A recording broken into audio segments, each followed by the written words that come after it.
The fact that he highlights is, by the way, we have all gone through a lot of things, but no one has sat down to internalize the effect of these things in our lives.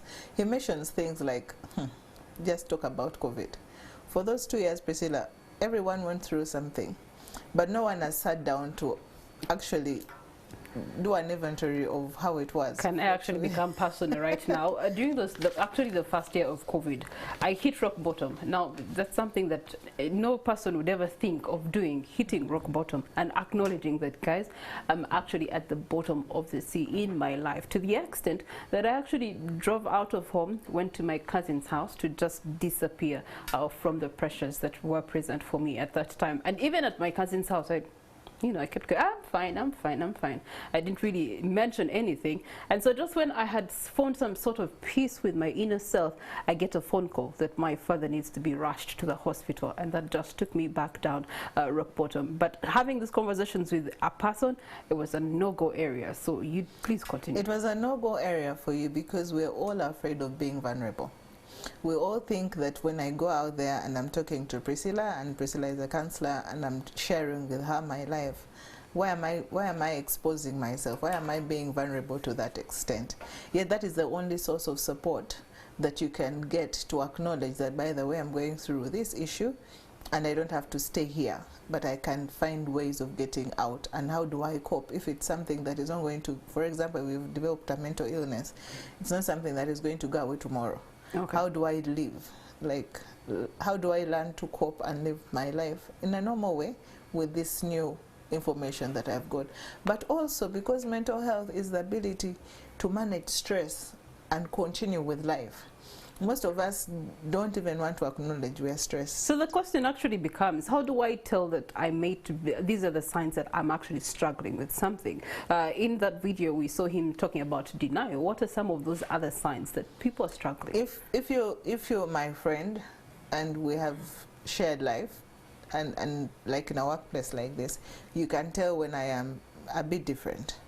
Probably I am very agitated and I wasn't. I am very withdrawn and I wasn't. Or probably I am not interested, antisocial at all. I've seen people who actually become louder when they're under I was actually stress. going to go to that point, or I am on the other side. I am too happy, I am too loud, I am like having a party with myself all the time, and that is not me. So you actually say, but that's not Barbara. What is happening? Are you okay? And the person like, yeah, by the way, I'm okay. But because you know them and you've seen them, you're able to tell that they are not in touch with themselves, and probably they need to talk to someone. And so from that point of acknowledging that you have seen your friend, your partner, or someone in your space, your daily space is not well, who's the first responder that they should be going to, recommendedly? The first responder they should be going to is a professional counselor. I was discussing someone yesterday and I told them, with mental health care is like how we go for physical care. You go through the nurse, then you see the doctor, then the doctor refers you to the physician and all the other specialists that they need to. So a professional counselor, well-trained counselor, should be the first person to go to, because the counselor is trained and is able to assess these situations. Or you're going through stress, you're struggling with grief, you're struggling with depression, you're struggling with anxiety, and if they are competent, because most of us are, to handle those situations, then they will take you through counseling sessions. If they think you need further intervention, they will refer you to a clinical psychologist or a counseling psychologist. And the psychologists will then get you into therapies. If they think now we need further intervention, then they refer you to a psychiatrist who most probably will do the classification and put you on treatment, so if you have to be on treatment. All these names always, to some of us, they sound the same, or they do the same job. The counselor, we believe, is the same as the psychologist or the psychiatrist. Yes. So what's the difference between these three? The three is a counselor is a person who has attained a diploma or a degree in counseling psychology, or counseling and social work, or community psychology. And then a psychologist, counseling psychologist, a person who has a master's degree in counseling therapies. Clinical, the same. So that's at master's level.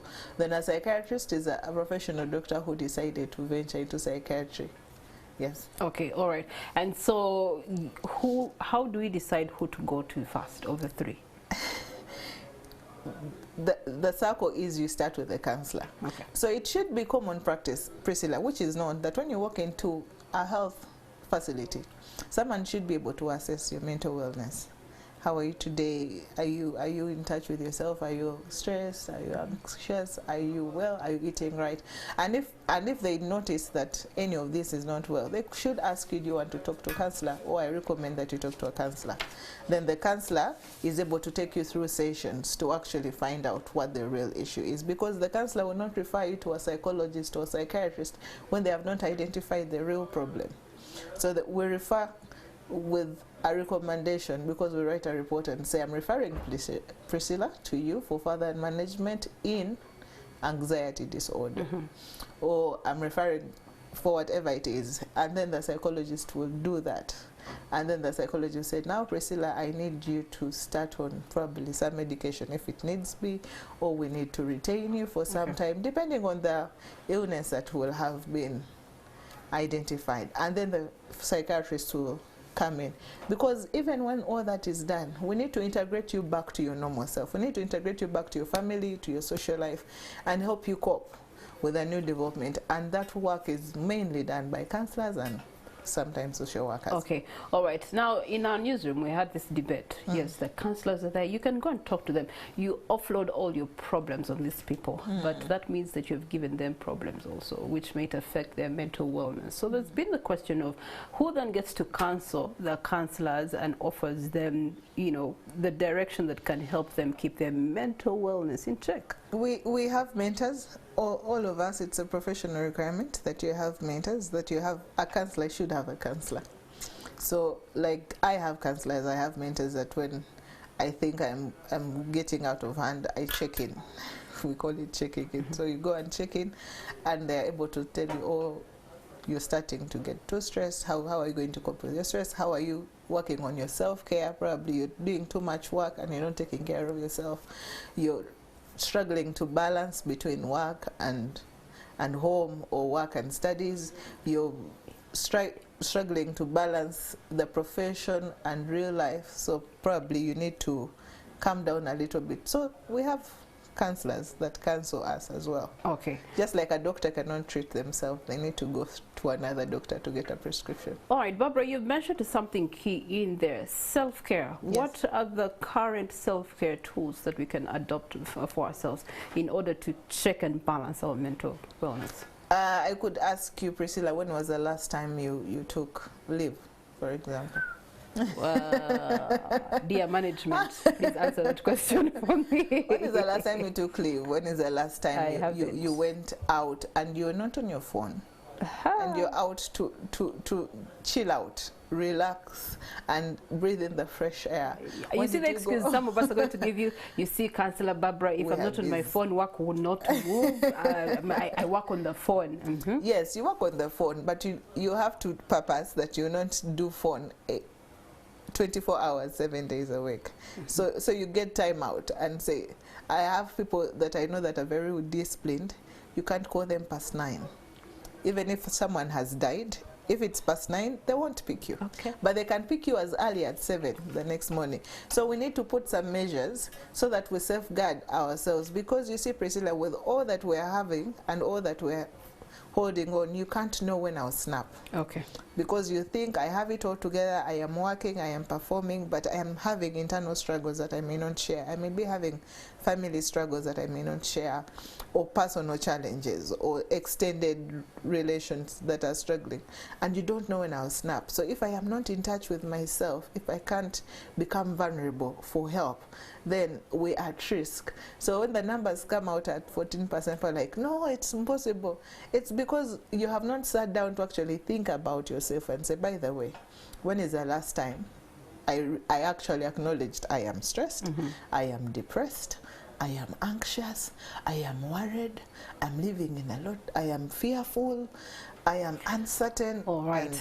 Well, those are so many questions to answer. Yes. Barbara, there's someone watching us this morning, and they've probably been asking themselves those questions, but they don't have anyone to pour out to. How do they get in touch? They can contact us at the Uganda Counseling Association. You can find us on the website and our Twitter spaces, and we can refer you to a professional counselor. All our members are registered professional counselors, but also we are having a national mental health conference next week. From Wednesday to Friday, we'll be at Silver Springs, and we're discussing mental health from 8 to 5. We're discussing mental health. We're discussing access to care. Where do I go when I need mental health services? We're discussing approaches that work. So if I'm dealing with the workplace, what approach will I use? If I'm dealing with the children, the suicidal rates are getting up.